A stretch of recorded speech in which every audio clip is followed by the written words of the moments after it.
So let's go through everything that's happened this last week in the Middle East and particularly in Palestine, because I think it warrants special attention, right? So the Israelis, they come into Al-Aqsa Mosque, and keep in mind this is Ramadan, so people are going there for their prayers to break fast and everything. There's lots of people. The place is buzzing, and what are the Israelis doing? They're going in and just beating up worshippers. I mean, just look here, just a few videos, right? These just people standing around praying, and no, we got to come in and shove them, and just treat them like cattle or something. I mean.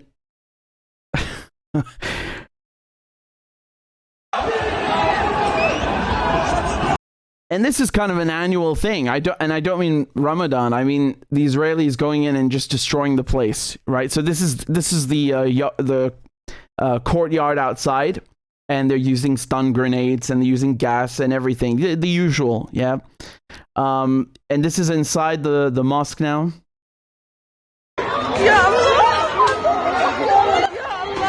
I mean, they're going wild. You can see them just beating on people like there's no tomorrow. It's insane. It's really insane. And so everyone is angry. Everyone is very angry at these images, seeing worshippers being beaten up like that. This is a very, very, for Arab countries, the surrounding countries, this is very, very, very upsetting.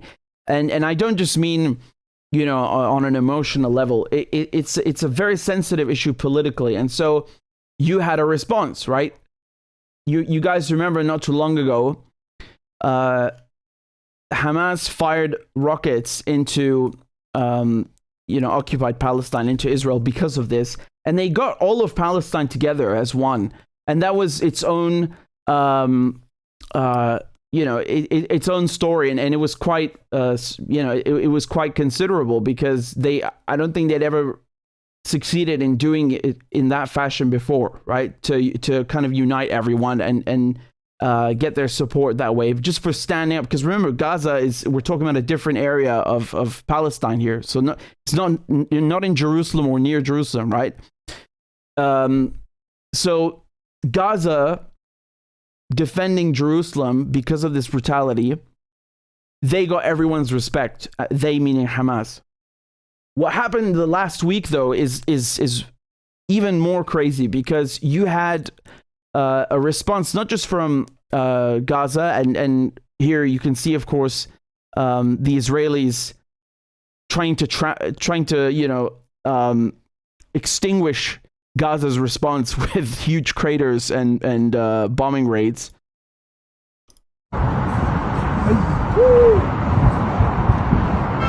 Right, so they were like, okay, you want to fire rockets at us? We're going to come and bomb you. It's the usual treatment. What happened after this is that you had rocket fire coming towards Israel, not just from Gaza, but from South Lebanon and from Syria. I mean, tell me the last time you saw something like this. It's very obviously it's coordinated, right? That's not to say that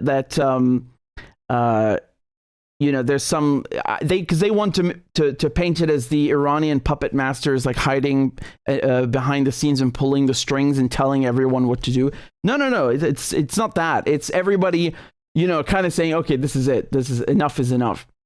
That is what's special about it. And the Israelis, because they were too afraid to start a confrontation with Hezbollah, because since 2006 there's been an understanding that if you screw with South Lebanon, then Hezbollah will teach you a lesson. It's the status quo, and the Israelis have maintained that, and they have I don't think they've ever bombed South Lebanon, at least not there's been no campaign since 2006, because that was very humiliating for them. So there was, as I told you, rocket fire from South Lebanon. So the Israelis are not quite sure what to do, because is this Hezbollah or is it Hamas? Who's doing the shooting? And to this day, as I'm speaking to you now, you're not going to see Hezbollah or Hamas confirm who sent the rockets. And it doesn't matter, really. This is what I'm trying to tell you. It doesn't actually matter because this is a unified front. And when I say unified front, I mean all of these players, whether it's Hezbollah or it's Hamas or it's Syria or it's Iran or it's Yemen, they're in one unified front. And you'll hear, of course, the United States calls it the axis of evil. But on the ground, it's more commonly known as the axis of resistance. Do you understand? So the fact that you're seeing a response to this brutality in the mosque from Israel, at the same time from Syria, from South Lebanon, so from Hezbollah, South Lebanon is their turf. You need to understand that. When we say South Lebanon, it's synonymous with Hezbollah. And as I said, Gaza, you've never seen that before, right? You've never seen that before. And then the Israelis did bomb South Lebanon just a few days ago in response, but it was kind of like in and out, like a cat, like for 1 second. It was nothing serious because, as I said, if they'd started some serious campaign, I mean, they would have been drawn into a proper war with Hezbollah, and they're not equipped to deal with that in 2006, and they're not equipped to deal with it now. Now you had the Israelis, of course, doing their PR on Twitter, saying, look, we found the site and the source of the rocket attack inside of Syria, and we went and bombed them and taught them a lesson. Yeah, but they taught you a lesson because you don't usually see this, do you?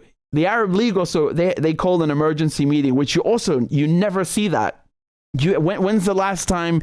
Man, the Israelis are beating on the Palestinians every day. When's the last time that the Arab League actually, stood up and said, hey, we should call a meeting about this at least and just parlay?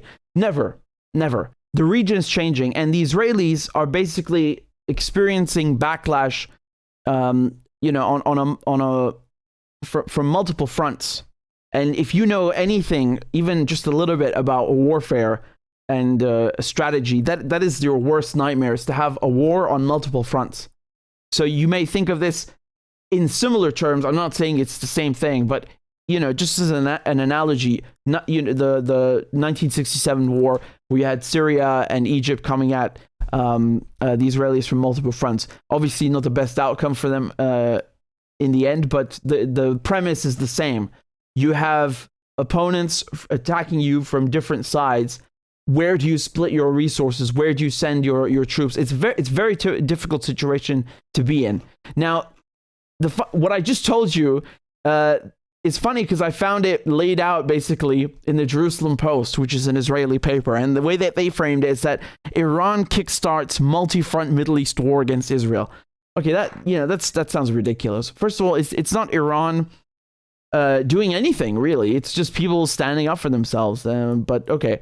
And then they say it's a war against Israel. Again, no one is picking a fight with you. I mean, this is really simple. Like I showed this in the beginning.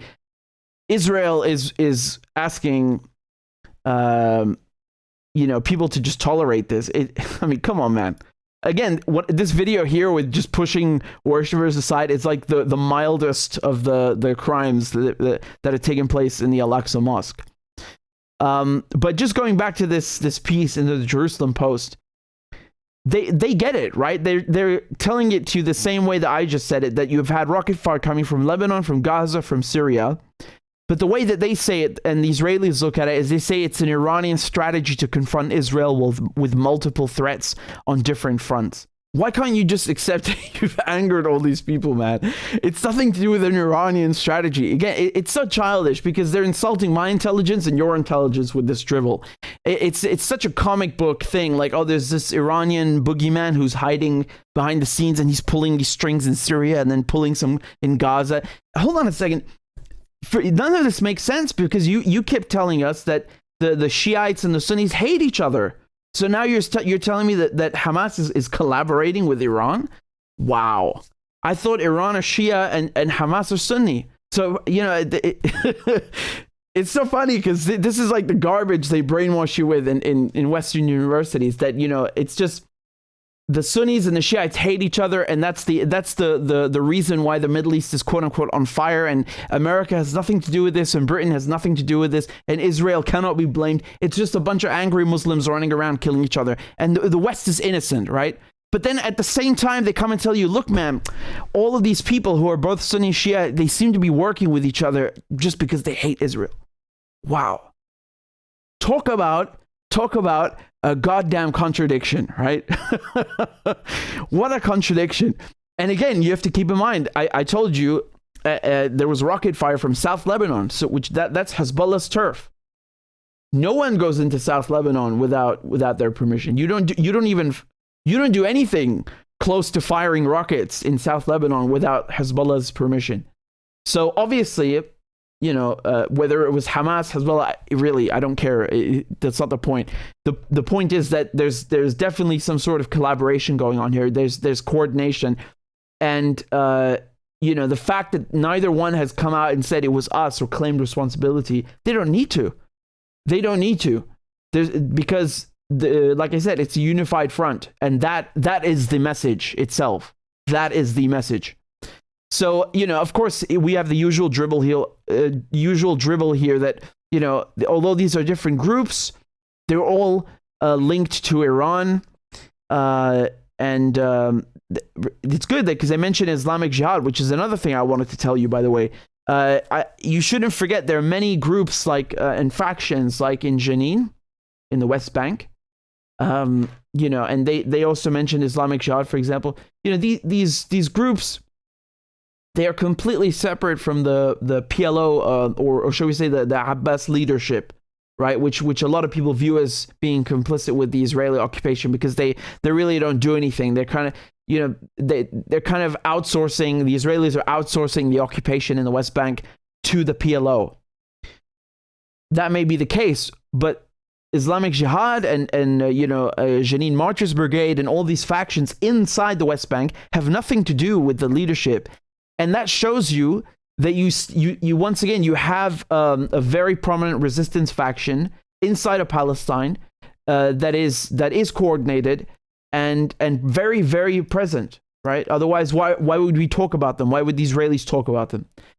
Another thing that I would add, you've had isolated incidents of young men between, let's say, 18 and 35 years old, Palestinian men, with a Kalashnikov, with a pistol, whatever it may be, on their own, just acting on their own and killing Israeli settlers or soldiers. They don't belong to any group. They don't belong to any political party. They are always acting on their own. And nevertheless, it's constant and persistent, right? The Israelis are having a huge headache with this because they not only have to worry about the groups we mentioned here and the countries we mentioned, but inside the occupied West Bank, young men carrying out these isolated attacks. Now, let's ask ourselves a question. Let's all just pause for a second and ask ourselves a question. What do all of these people and groups have in common? The isolated attacks from these young men, completely isolated, uncoordinated attacks. The factions in the West Bank, Hamas, Hezbollah, Syria, Iran, and well, yeah, I already mentioned Hezbollah, South Lebanon. Let's say Gaza, right? What do all of these players have in common? Occupation by Israel. That's what they have in common. They are occupied by Israel, or in the case of Iran is the only one that hasn't experienced that. Iran is from day one, from the 79 revolution, said we want to support the Palestinians. So the compass here, the main focal point is Palestine. It's Jerusalem, and it's the Israeli occupation. So no matter what you do, or you want to call them, or no matter how much they try to rationalize this in the West, in the Western media, this theme is not going to go away. As long as there's an Israeli occupation, you are going to have people resisting it within and without. Period. End of story. And this article is so funny because they try to rationalize it, and they just can't seem to get to the focal point that are we the baddies? They just can't ask themselves this question. Maybe it's our behavior that is causing people to fight back. Maybe the way we treat the Palestinians or the Golan Heights, maybe that's it. Or what we did to Lebanon. Nope, there's not 1 second of self-reflection. It's funny because if you're, just from a journalistic viewpoint, when you're talking about a theme like this, you would at least quote what the Iranian side is saying, right? Because for them, Iran is the big boogeyman. They don't even mention Iran's viewpoint. There's nothing in here about that. Like, what are the Iranians saying about the situation, or the Palestinians, or the Syrians? No, nothing. They won't even bring in the word occupation into the narrative. It's really funny. But in any case, going back to what I was saying, I mean, the all of these groups acting at the same time is really what kind of brings the resistance movement together. And you have never seen something like that before. And I don't know what it is. People might say, well, it's because the whole region is changing now. You've had a peace deal between Iran and Saudi Arabia. I don't think that's that doesn't really it's one explanation, but it's not the only one. I wouldn't say it's the main one. But just having all of them act at the same time and with this rocket fire, that is unprecedented. Even the Arab League holding a meeting about this is unprecedented. And yes, you should be paying attention. And this is important. It's extremely important. And I think from now on, the Israelis are going to think twice before they start, mugging and beating on worshippers inside Al-Aqsa, because they're literally asking for a regional wide response, and that's what's happening right now. And everybody knows you don't want to fight a war on two or multiple fronts. That's a recipe for disaster.